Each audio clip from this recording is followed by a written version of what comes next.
Saturday sit down. Welcome, Dean Gornitis. Unleash This book reviews. Every single Saturday I give you a book review. This week I went the graphic novel route because last week I was reading a gigantic book that made my brain hurt.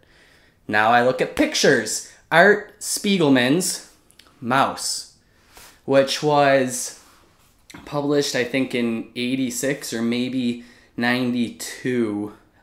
Probably should have researched that better, and it's probably not either of them, but you know, about 20 years ago, give or take. It's two-part series. I read part 1 this week, and not too thick, maybe about that thick, and it details Art Spiegelman's father's time in Poland during World War II. He was Jewish. Adventure tale? Yes. Dodging Nazis, trying not to get put into concentration camps, finding himself very close to getting caught, hiding in little areas, blah, blah, blah. You know, the normal sort of Jewish escapism story, not to downplay the amount of tragedy from that, but there's not a whole lot of anything original here that you haven't seen before, other than, for whatever reason, Spiegelman here decided to depict all Jews as mice, and all, as far as I can tell, all other people of any race or nationality as pigs. Not exactly sure why he decided to go that route here rather than people. I can't say it's not creative. It obviously has brought a lot of attention to the work over the years, but I just can't really find out why.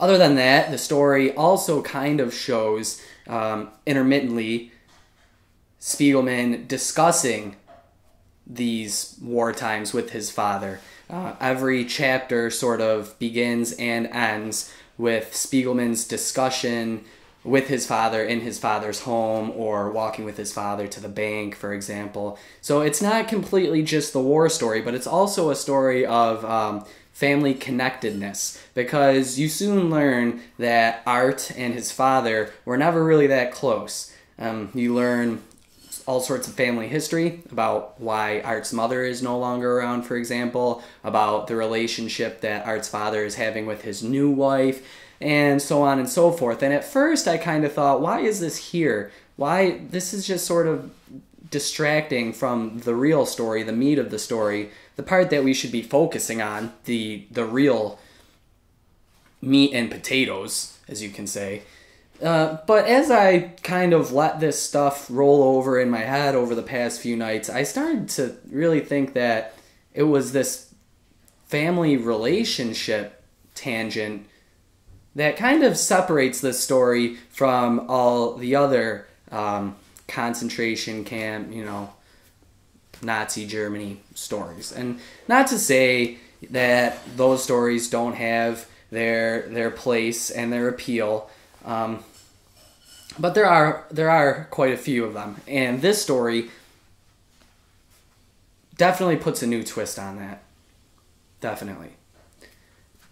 However, I can't say I was as gripped with this graphic novel as I have been with others in the past that I've read, such as Black Hole, Bottomless Belly Button, and then, you know, the classics like Watchmen, for example.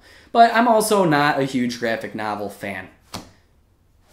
I just haven't really gotten into it. But I am looking for more. So if you guys like the fact that I did a graphic novel this week, and you'd like to see more graphic novels coming your way in the following weeks, let me know. I'm always down there in the comments with you guys. I'm curious what you guys want to see.